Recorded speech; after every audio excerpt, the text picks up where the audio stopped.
આપ સર્વોને હેતપૂર્વક જય શ્રી સ્વામિનારાયણ। આજની સત્સંગ કથા વાર્તા નિજ મંદિર સાવરકુંડલા। જય શ્રી સ્વામિનારાયણ। આજે આપણે પોષ વદ ષટતિલા એકાદશીનું વ્રત વિધિ એવં કથા વાર્તાને મહાત્મ્ય ભાવથી સાંભળશું। પોષ મહિનો આવે ત્યારે મુષ્યોએ સ્નાનાદિથી પવિત્ર થઈ ઇન્દ્રિય સંયમ રાખીને કામ, ક્રોધ, અહંકાર, લોભ અને ચુગલી વગેરે બુરાઈઓનો ત્યાગ કરી દેવો જોઈએ। શ્રી હરિનું સ્મરણ કરીને જળથી પગ ધોઈ ને જમીન પર પડેલ છાણનો સંગ્રહ કરવો। એમાં તલ અને કપાસ મેળવીને 108 છાણા બનાવ્યા પછી પોષ મહિનામાં જ્યારે આદ્રા અથવા મૂળ નક્ષત્ર આવે ત્યારે કૃષ્ણ પક્ષની એકાદશીનું વ્રત કરવા માટે નિયમ લેવો। બરાબર સ્નાન કરીને પવિત્ર થઈને શુદ્ધ ભાવથી દેવાધિદેવ શ્રી હરિની પૂજા કરવી। કોઈ ભૂલ થઈ જાય તો શ્રી કૃષ્ણ ભગવાનનું નામોચ્ચારણ કરવું। રાત્રે જાગરણ અને હોમ કરવો। ચંદન, કપૂર, નૈવેદ્ય વગેરે સામગ્રીથી શંખ, ચક્ર અને ગદા ધારણ કરનારા ભગવાન શ્રી હરિની પૂજા કરવી।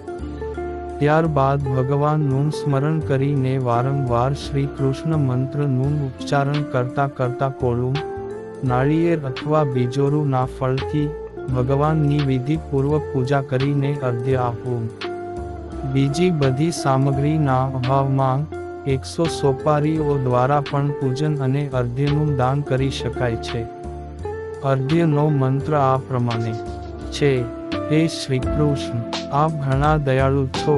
અમારા જેવા આશ્રયહીન જીવો માટે આપ આશ્રયદાતા બનો। અમે સંસાર સમુદ્રમાં ડૂબી રહ્યા છીએ। આપ અમારા પર પ્રસન્ન થાઓ, આપને નમસ્કાર છે।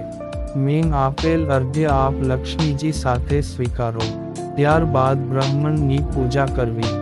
એને છત્રી, પગરખા અને વસ્ત્રનું દાન કરો। દાન કરતી વખતે કહો કે આ દાન દ્વારા શ્રી કૃષ્ણ ભગવાન મારા પર પ્રસન્ન થાય। પોતાની શક્તિ પ્રમાણે શ્રેષ્ઠ બ્રાહ્મણને કાળી ગાયનું દાન કરવું। બીજું, વિદ્વાન પુરુષે તલથી ભરેલ પાત્રનું દાન કરવું જોઈએ। એ તલ વાવવાથી એમની જેટલી શાખાઓ ઉત્પન્ન થાય છે એટલા 1000 વર્ષો સુધી એ વ્રત કરનાર સ્વર્ગલોકમાં વાસ કરે છે। તલથી સ્નાન, હોમ કરવું, તલનું મુગ્ન કરવું, તલથી મિશ્રિત જળ પીવું, તલનું દાન કરવું અને ભોજનમાં તલનો ઉપયોગ કરવો। આ પ્રમાણે હે નૃપશ્રેષ્ઠ, 6 કાર્ય માં તલનો ઉપયોગ થવાથી આ તિલદા એટલે કે ષટતિલા એકાદશી કહેવાય છે કે જે બધા જ પાપોનો નાશ કરનારી છે। પુલસ્ય ઋષિને દાલભ્ય ઋષિ પ્રશ્ન પૂછે છે, હે મુનિવર્ય, મૃત્યુ લોકમાં જન્મ્યા પછી મનુષ્ય જાણે અજાણે અનેક પાપ કર્યા કરે છે।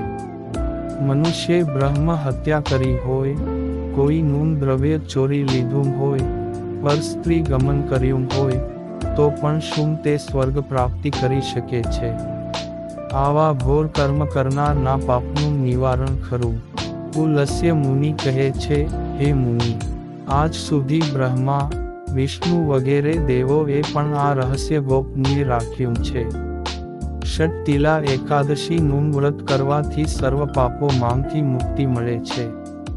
આ વ્રતની વિધિ આ પ્રમાણે છે। આ વ્રતના દિવસે વ્રતીએ બ્રહ્મચર્યનું પાલન કરવું। કામ, ક્રોધ, લોભ, મોહ, મદ, મત્સર વગેરે હલકી મનોવૃત્તિઓનો ત્યાગ કરવો। વ્રતધારી એ ગાયના છાણમાં તલ અને રૂ મિશ્રિત કરીને 108 ગોળા બનાવવા। આ ગોળા પોષ વદ 11 પહેલાંના માસમાં બનાવી તૈયાર રાખવા। ષટતિલા એકાદશીના દિવસે પ્રાતઃકાળે ઉઠી સ્નાન વિધિથી પરવારી પુરુષોત્તમ નારાયણનું પૂજન કરવું। રાત્રે જાગરણ કરવું। શંખ, ચક્ર, ગદા અને પદ્મધારી પ્રભુનું અર્ચન પૂજન કરવું અને સુગંધિત દ્રવ્યો સમર્પણ કરવા અને અર્ધ્ય આપી પિતૃઓની સદગતિ માટે પ્રાર્થના કરવી। વ્રતધારી એ પોતાની શક્તિ અનુસાર તલનું ભરેલું પાત્ર અને શ્યામ રંગની ગાય દાનમાં આપવા. જેટલા તલનું દાન કર્યું હોય તેટલા 1000 વર્ષ પર્યંત સ્વર્ગ પ્રાપ્તિ થાય છે. ષટતિલા એટલે મકર સંક્રાંતિનું સ્વાગત કરવાની પૂર્વ તૈયારી. વ્રતિએ 1. શરીરે તલના તેલનું માલિશ કરવું. 2. તલના પાણીથી સ્નાન કરવું. 3. તલનો હોમ કરવો. 4. તલ નાખેલા જળનું પાન કરવું. 5. તલવટ બનાવીને ખાવો અને 6. તલનું દાન કરવું. આ 6 પ્રકારે તલ પાપ નષ્ટ કરે છે. એક વખત ભગવાન શ્રી કૃષ્ણે પણ દેવર્ષિ નારદ મુનિને આ ષટતિલા એકાદશી વ્રતની કથા કહી હતી, જે કથા આજે તમને સંભળાવું છું. હે મુનિ વર્ય નારદ, મૃત્યુ લોકમાં એક વિપ્રની સ્ત્રીએ ષટતિલા વ્રત કરીને, ઉપવાસ કરીને અને દેવ પૂજન કરીને તેમજ ગરીબ લોકો અને કુમારિકાઓને દાનમાં તલ આપીને પોતાની મનોકામના પૂર્ણ કરવા પ્રાર્થના કરી હતી. દાન એ ત્યાગનું સોપાન છે. દાનનો મહિમા મોટો છે. દાન માટેનો સદ્વિચાર એક સુંદર સ્ફૂર્ણા છે. દાન માંગ પણ વિવેક જરૂરી છે. શક્તિ એવી ભક્તિ કરવી જોઈએ. દયા એ અંતરનો ઉમળકો છે. આ બ્રાહ્મણ સ્ત્રીએ સુપાત્ર દાન કર્યું હતું. તે કીર્તિના બદલાવાળું દાન ન હતું.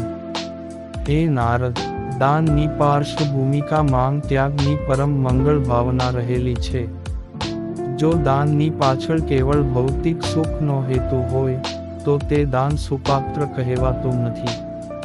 કોઈ વ્યભિચારીને, જુગારીને, શરાબીને, કોઈ દુરાચારીને કે હિંસકને દાન આપવાથી સંસ્કાર ન પોષાતા કેવળ અનિતિ જ પોષાય છે. દાન એ અપરિગ્રહની મંગળ અને ભવ્ય ભાવનાનું પણ પોષક છે. શાસ્ત્ર માંગ કહ્યું છે કે જો સૂર્યાસ્ત સુધી માંગ યાચકોને દ્રવ્યનું દાન કરવામાં ન આવે તો સવાર માંગ તે દ્રવ્ય કોનું થશે તે કહેવું મુશ્કેલ છે. આ દાનને લીધે સદાચારને પોષણ મળવું જોઈએ. હે નારદ, સર્વ શાસ્ત્રો માંગથી એક જ સાર નીકળે છે કે દાન, ઉદારતા અને પરોપકાર જેવો અન્ય કોઈ ધર્મ નથી. મનુષ્ય જો જીવન માંગ ઉદારતા દાખવે તો પવિત્રતા અને સિદ્ધિ આપમેળે આવી વસે છે. પવિત્ર અંતર માંગ કદી સ્વાર્થ ટકી શકતો નથી.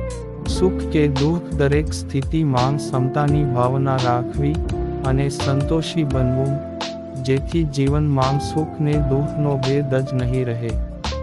ઉદારતા એ પ્રેમનું સાચું રૂપ છે. પ્રેમ માંગ પણ ક્યારેક સ્વાર્થ ભાવના છુપાઈ રહેલી હોય છે.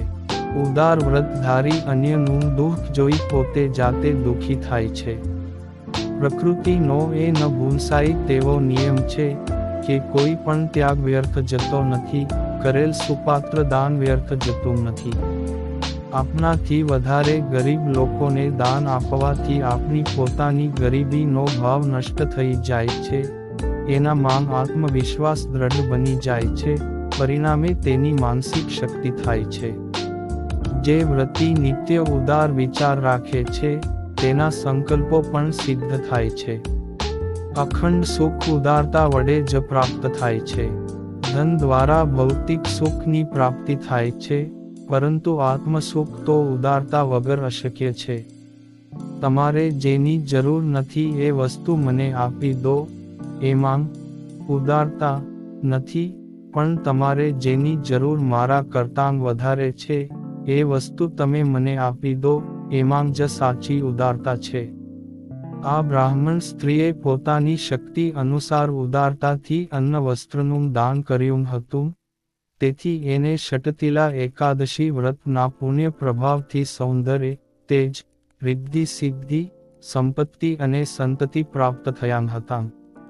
આ પરમ પવિત્ર દિવસે જે લોકો લોભ વૃત્તિ ત્યજીને, તૃષ્ણા ત્યજીને, તેન ત્યક્તેન ભુંજિથા એ સૂત્રાનુસાર ત્યાગ ભાવના દાખવીને, ઉદારતા દાખવીને દલિત પીડિત વર્ગને યથાશક્તિ અન્નદાન, વસ્ત્રદાન વગેરે આપે છે, તે વ્યક્તિ જન્મ જન્માંતર સુધી આરોગ્યને પામે છે.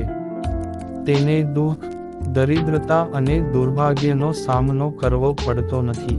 આ પ્રકારે ભવિષ્યોત્તર પુરાણમાં આ વ્રતના મહાત્મ્યનો જે નિર્દેશ કર્યો છે તે મહાત્મ્ય નારદજીને ભગવાન શ્રી કૃષ્ણે સવિસ્તાર કહી સંભળાવ્યું.